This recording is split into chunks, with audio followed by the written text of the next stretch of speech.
अस्सलामुअलैकुम। आप देख रहे हैं UFU इन्फो। हमारा चैनल न्यू है, काइंडली हमें ज़्यादा से ज़्यादा सपोर्ट करें, सब्सक्राइब करें, लाइक करें, शेयर करें और बेल आइकन को भी लाजमी प्रेस करें। मुकेश अंबानी और नीता अंबानी मिलने पहुंचे हैं दीपिका और रणवीर की बेटी से हॉस्पिटल और इन्होंने इनकी बेबी गर्ल को दिए बहुत ही महंगा तोहफा, जो देखने वाले भी हो गए हैं हैरान। आखिर क्या दिया है दीपिका की बेबी गर्ल को मुकेश अंबानी और नीता अंबानी ने जन्मदिन पर, बताएंगे आपको आज इस वीडियो में।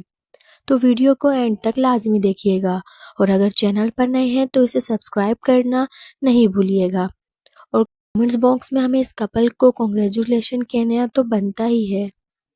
अंबानी ने अपनी शादी पर रणवीर सिंह को 2 करोड़ की वॉरिस रखने वाली वॉच गिफ्ट की थी, जो इन्होंने खास तौर पर अपने क्लोज फ्रेंड्स के लिए डिजाइन करवाई थी। सोने से अंबानी परिवार को कितना लगाव है ये तो आप सभी जानते हैं।